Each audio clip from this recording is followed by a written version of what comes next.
श्री शिवाय नमस्तु भयम।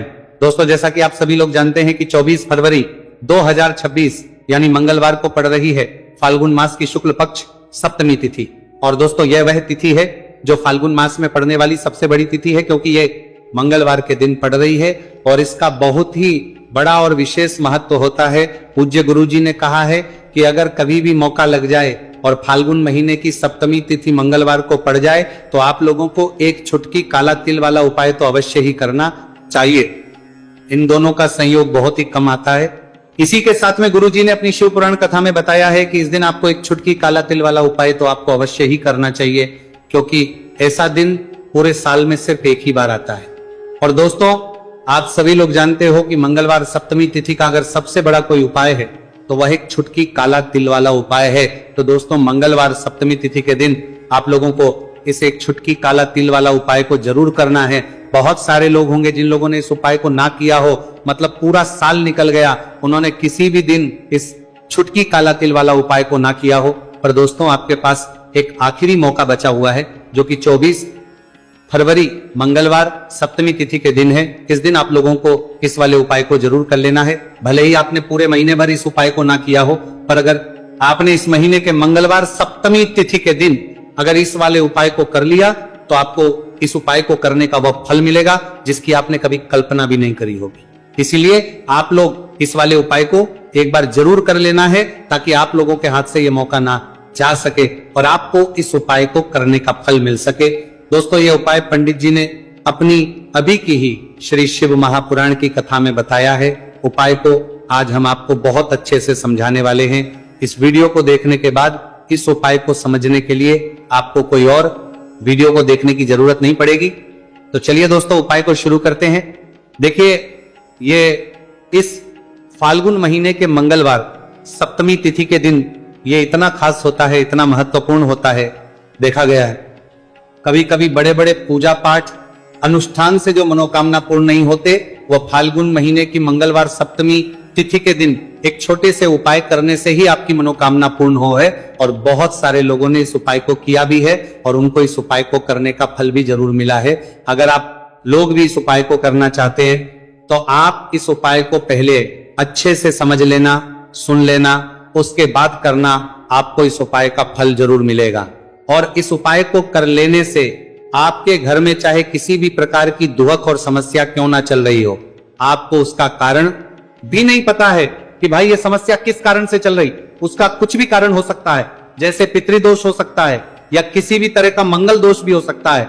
तो इस दिन आप लोगों को ये वाला उपाय कर लेना है।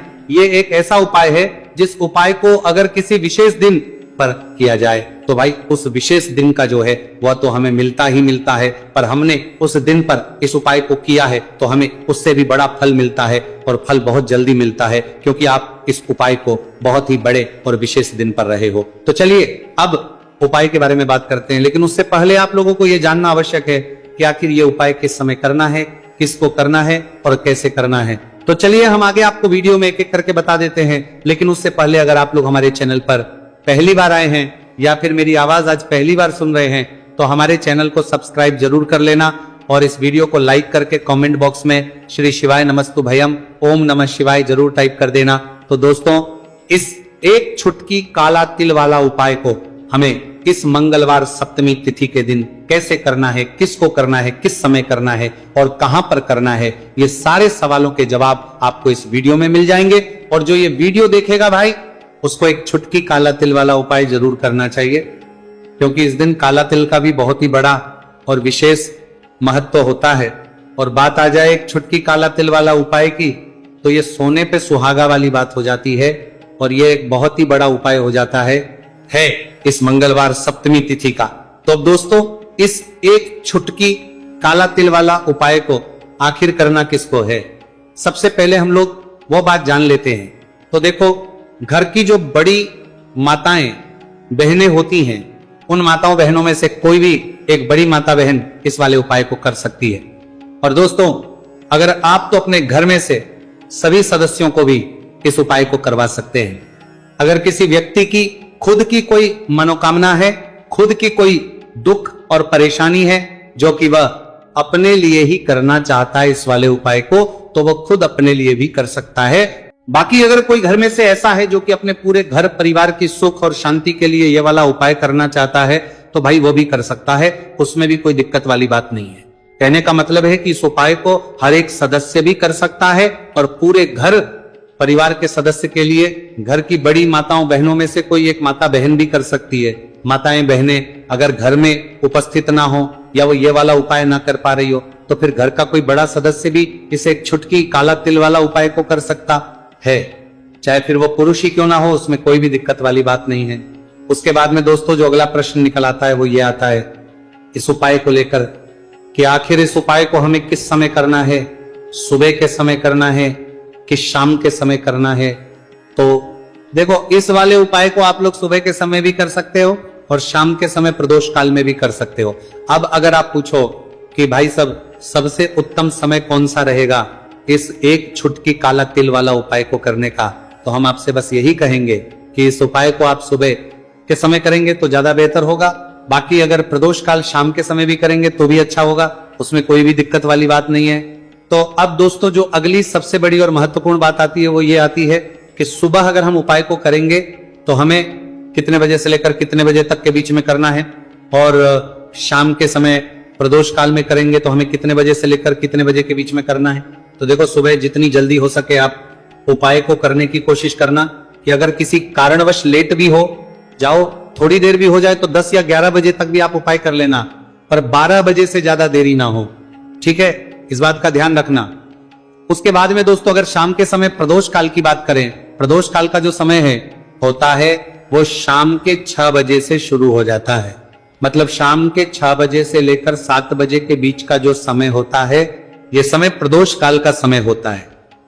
तो आप उपाय को 7 या 8 बजे के बीच में भी कर सकते हो।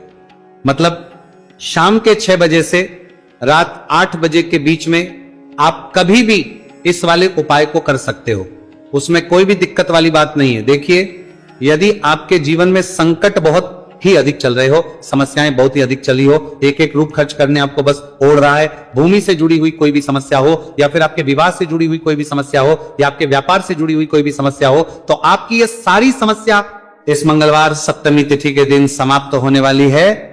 तो चलिए दोस्तों जानते हैं उस विशेष उपाय के बारे में। देखिए, इस वीडियो में हम पूज्य गुरुजी द्वारा बताए गए 3 बहुत ही चमत्कारिक उपायों के बारे में जानेंगे। देखिए, ये जो उपाय है आपके जीवन से दुर्भाग्य का तो अंत करेंगे ही, साथ ही साथ यदि आपके जीवन में धन की समस्या चल रही है तो वह सभी भी आपकी समाप्त हो जाएंगी। देखिए, गुरुजी ने बताया है कि जब भी मंगलवार सप्तमी तिथि का दिन पड़े तो हमें कर्ज मुक्ति के लिए कुछ उपाय करने चाहिए। इसी के साथ हमें धन प्राप्ति, भूमि से जुड़े कार्यों और विवाह के लिए भी उपाय करने चाहिए। तो चलिए दोस्तों जानते हैं गुरुजी द्वारा बताए गए सबसे पहले उपाय के बारे में। देखिए, यह उपाय विशेषकर उन लोगों को करना है जिनकी भूमि से जुड़ी कोई भी समस्या चल रही हो, यानी कि उनकी भी जमीन से जुड़ी हुई समस्या चल रही है, यानी कि जो लोग मकान खरीदना चाहते हैं या फिर उनका खेत से जुड़ा कोई भी केस चल रहा है, या फिर जिनके भी विवाह में विलंब हो रहा है, या फिर जिन भी लोगों के जीवन में कर्ज बहुत ही अधिक बढ़ने लगा है, कर्ज जो है वह चुका नहीं पा रहे हैं, तो गुरुजी ने कहा है कि ऐसे लोगों को यह उपाय करना चाहिए। देखिए, इस उपाय के लिए आपको थोड़े से काले तिल ले लेने हैं। देख, आपको मात्र एक चुटकी काले तिल ले लेने हैं। इसी के साथ में आपको थोड़ा सा शहद ले लेना है। फिर सबसे अंत में आपको एक लोटा शुद्ध जल ले लेना है। तांबे के पात्र के अंदर आपको अपने घर से शुद्ध जल ले लेना है और इन सभी सामग्रियों को आपको लेकर के पहुंच जाना है भगवान शिव के मंदिर में। देखिए, पूज्य गुरुजी ने बताया है कि इस उपाय को आप सुबह से लेकर के शाम तक किसी भी समय में कर सकते हैं। देखिए, मंदिर पहुंचने के आप जो काले तिल लेकर के गए थे उनमें आपको थोड़ा सा शहद लगा लेना है। देखिए, आप जो शहद लेकर के आए हैं उस शहद में आपको यह काले तिल अच्छे से डुबो देना है और शहद से युक्त ये जो काले तिल हैं इन्हें आपको शिवलिंग पर अर्पित कर देने हैं, या फिर आपको शिवलिंग के चारों तरफ अच्छे से काले तिल का लेपन कर देना है। पूज्य गुरुजी ने बताया है कि लेपन करते समय यदि आपके जीवन में कर्ज से जुड़ी समस्याएं चल रही हैं, लेपन करते समय आपको आर्यन मुक्तेश्वर महादेव का स्मरण करना है, या फिर आपके जीवन में विवाह से संबंधित या फिर जमीन से संबंधित कोई भी समस्या चल रही है तो फिर आपको मंगलेश्वर महादेव का स्मरण करना है। इसके बाद जो आप जल लेकर के आए हैं उसे आपको धीरे धीरे शिवलिंग पर अर्पित कर देना है, तथा आपको लगातार शिव महापुराण के मूल मंत्र श्री शिवाय नमस्तु भयम इस मंत्र का जाप करते रहना है। पूज्य गुरु जी ने बताया है कि सिर्फ एक मंगलवार सप्तमी तिथि है, उपाय करके देखना और आप स्वयं देखेंगे कि 2 से 3 महीने के अंदर आपके जीवन से जुड़ी हुई जो भी समस्याएं हैं, बस सभी समस्या बहुत ही जल्द महादेव की कृपा से दूर होने लगेगी। तो दोस्तों, इस प्रकार से आपको यह पहला उपाय ना है। अब हम जानते हैं दूसरे विशेष उपाय के बारे में। देखिए, इस उपाय के लिए आपको एक प्यारी सी बेलपत्र ले लेनी है। इसी के साथ में एक लोटा शुद्ध जल लेना है तांबे के पात्र के अंदर, और इसी के साथ में आपको थोड़ा सा शहद ले लेना है। देखिए, मंगलवार का दिन है और मंगलवार सप्तमी तिथि के दिन यदि हम शहद का उपाय करते हैं तो इससे महादेव हमसे बहुत ही अधिक प्रसन्न होकर के हमारी मनोकामना को परिपूर्ण करते हैं। देखिए दोस्तों, यदि आपको बेलपत्र नहीं मिल पाती है तो आप भगवान शिव के शिवलिंग पर जो बेलपत्र छड़ी हुई होती है उसे शुद्ध जल से धो करके उसका उपयोग कर सकते हैं। तो इन सभी सामग्रियों को आपको भगवान शिव के मंदिर में लेकर के पहुंच जाना है। गुरुजी ने कहा है कि इस उपाय को भी आप सुबह से लेकर के शाम तक किसी भी समय में कर सकते हैं। देखिए, मंदिर पहुंचने के बाद आपके पास जो एक बेलपत्र है और बेलपत्र की जो सबसे बड़ी वाली पत्ती होती है और उसकी जो चिकनी साइड होती है उस पर आपको अच्छे से शहद का लेपन कर देना है। यानी कि बेलपत्र की बड़ी वाली पत्ती पर, पूरी ही पत्ती पर अच्छे से शहद लगा देना है। अब देखिए, ये जो बेलपत्र है इसे आपको अपने सीधे हाथ की हथेली पर रखना है और आपके जो भी कार्य अटक रहे हैं। देखिए, बहुत से लोग ऐसे होते हैं जो अपने नौकरी को प्राप्त करने के लिए सालों से तैयारी करते हैं लेकिन उनको नौकरी नहीं प्राप्त हो पाती है। बहुत से ऐसे लोग होते हैं जो बहुत ही मेहनत करते हैं, धन भक्ति के लिए बहुत अधिक प्रयास करते हैं लेकिन फिर भी उनको धन प्राप्त नहीं हो पाता है। तो गुरुजी ने बताया है कि जब भी आपको अपने कार्यों में सफलता ना मिले तो फिर आपको मंगलवार के दिन इस उपाय को अवश्य करना चाहिए। देखिए, अब आपको जिस भी कार्य में सफलता प्राप्ति करनी है उस कार्य को सफल बनाने के लिए आपको महादेव से प्रार्थना कर लेनी है और फिर ये जो एक बेलपत्र है इसे आपको भगवान शिव के शिवलिंग पर अर्पित कर देनी है। देखिए, बेलपत्र की चिकनी साइड जिस पर आपने शहद लगाए है वह शिवलिंग से स्पर्श रहेगी और इसकी जो डंडी है वो आपको जलाधारी की ओर रखनी है। इस प्रकार से आपको ये बेलपत्र अर्पित कर देनी है। अब देखिए, आप जो एक लोटा जल लेकर के आए हैं उसे आपको भगवान शिव के शिवलिंग पर धीरे धीरे अर्पित कर देना है। श्री शिवाय नमस्तु भयम इस मंत्र का जाप करते हुए देखिए, जैसे ही ये जल शिवलिंग से होकर के जलाधारी की ओर बह करके आएगा तो इसे आपको थोड़ा सा अपने सीधे हाथ की हथेली में झेल लेना है। इस जल को आपको अपनी दोनों आंखों पर लगा लेना है और इस जल का थोड़ा सा छिड़काव आपको अपने शरीर पर कर लेना है। पूज्य गुरु जी ने बताया है कि जब भी हम मंगलवार के दिन शहद वाली बेलपत्र शिवलिंग पर अर्पित करते हैं तो इससे हमें महादेव हर कार्य में सफलता प्राप्त करवाते हैं। यदि हमें अपनी मेहनत करने के बावजूद भी पर्याप्त मात्रा में सफलता नहीं मिल पा रही है तो गुरुजी ने कहा है कि आपको मंगलवार सप्तमी तिथि के दिन यह चमत्कारिक उपाय अवश्य ही कर लेना है। अब दोस्तों, हम जान लेते हैं गुरुजी द्वारा बताए गए तीसरे विशेष उपाय के बारे में। देखिए, इस उपाय के लिए भी आपको मात्र 1 लोटा शुद्ध जल ले लेना है तांबे के पात्र के अंदर। फिर इसी के साथ में आपको एक प्यारी सी बेलपत्र ले लेनी है। बेलपत्र आपको ध्यान रखना है कि कैसे भी कटी हुई खंडित नहीं होनी चाहिए। अब देखिए, मात्र 2 सामग्री लेकर के आपको भगवान शिव के मंदिर में पहुंच जाना है। पूज्य गुरुजी ने बताया है कि यह उपाय विशेषकर उन लोगों को करना है जिनकी कोई भी विशेष मनोकामनाएं जो कई दिनों से परिपूर्ण नहीं हो पा रही है, चाहे वह विवाह से संबंधित हो, नौकरी से संबंधित हो, व्यापार से संबंधित हो, चाहे किसी भी प्रकार की मनोकामना है जो परिपूर्ण नहीं हो पा रही है, तो उसके लिए आपको यह उपाय करना है। देखिए, इस उपाय को भी आप सुबह से की शाम तक किसी भी समय में कर सकते हैं। देखिए, मंदिर पहुंचने के बाद सबसे पहले तो आप बेलपत्र लेकर के आए हैं, उसे आपको अपने सीधे हाथ की हथेली पर रखना है और आपको महादेव से प्रार्थना करनी है कि हे मेरे महादेव, मेरी ये जो मनोकामनाएं बहुत दिनों से अधूरी है, मैंने कई प्रकार के उपाय कर लिए हैं, कई प्रकार के व्रत कर लिए हैं, लेकिन अभी तक मेरी मनोकामना परिपूर्ण नहीं हो पाई है, तो उस मनोकामना को परिपूर्ण करने के लिए प्रार्थना करनी है और यह एक बेलपत्र आपको शिवलिंग पर अर्पित कर देनी है। देखिए, बेलपत्र की जो चिकनी साइड है वो शिवलिंग से स्पर्श रहेगी और इसकी जो है वो आपको जलाधारी की ओर रखनी है। इस प्रकार से आपको यह बेलपत्र अर्पित कर देनी है। इसी प्रकार से आपको यह बेलपत्र अर्पित करनी है। अब देखिए, आप जो एक लोटा शुद्ध जल लेकर के आए हैं, इसे आपको धीरे धीरे शिवलिंग पर अर्पित कर देना है।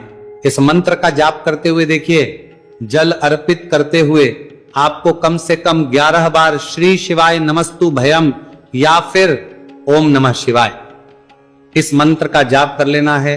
पूज्य गुरु जी ने बताया है कि जो भी व्यक्ति 24 फरवरी मंगलवार सप्तमी तिथि के दिन शिवलिंग के सामने इस उपाय को करता है तो उसकी जो भी मनोकामना है वह महादेव की कृपा से निश्चित ही परिपूर्ण हो जाती है।